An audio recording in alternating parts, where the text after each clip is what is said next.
As a kid, I can't really recall too many memories.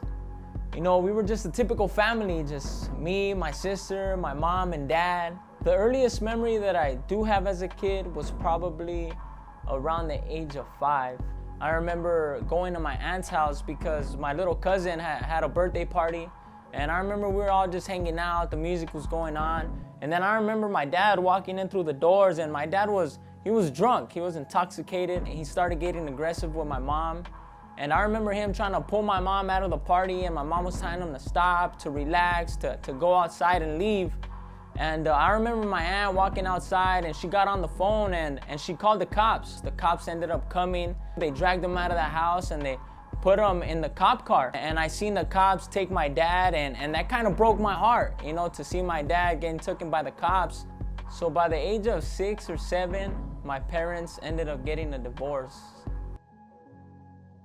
At the age of 12, my dad, he would come in and out of the picture. He would come around once in a while, and man, I recognized that I needed somebody to look up to.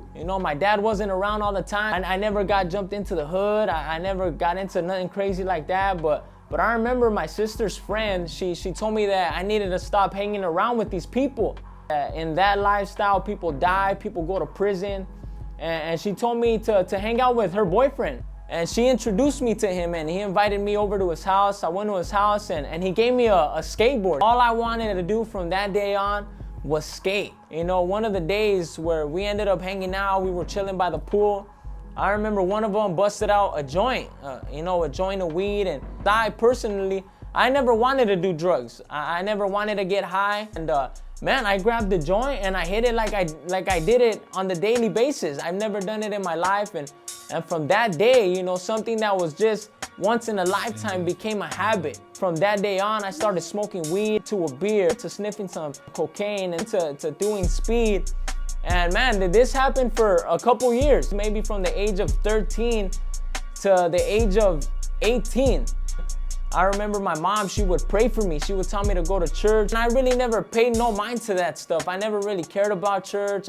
I never really cared about what she did in the church. Man, I remember at the age of 18, I ended up going to this party with a couple of friends, and I ended up getting drunk.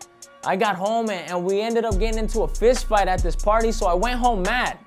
And I ended up grabbing my sister's keys. I took her car. And man, I remember I ended up getting distracted by the radio. I started listening to some music, and when I looked up, I noticed that the street was turning. So I went to hit the brake, but I accidentally hit the gas. And the next morning, I ended up going to go turn myself in.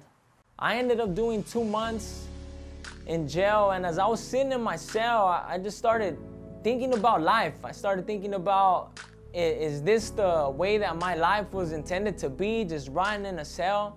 And as all these thoughts were coming into my mind, I thought about my friend's dad. My friend's dad would always tell us that if we ever needed help, that he was there, that he was a part of a church called Victory Outreach. And whenever he would see us, he would always take time to tell us about Jesus. And I called my friend to tell his dad that I needed help. And I remember getting court committed into this Victory home for a year. And that's the day that I believe that my life changed. 2012, I was 18 years old, and I remember I went to a Victory Outreach International Youth event. When the preacher was done, he had asked everybody to come to the front, and I remember he had asked everybody to lift up their hands and close their eyes, and I did as he said, and I just felt tears coming down my cheeks, and I just felt at peace. I felt a load that I've been carrying, it was just released. It was a turning point. So here today I can say that I've been saved for 6 years now. I've left my home state to fulfill the calling of God. Today I'm a part of a worldwide youth ministry, and I also get the privilege to oversee a young men's life group. I just want to let you know that if God was able to do it for a young kid who was out there running around in the streets looking for his own identity, doing drugs and kicking it with the wrong crowd, I want to let you know that He is able to do it for your life. My name is Gus, and this is my story.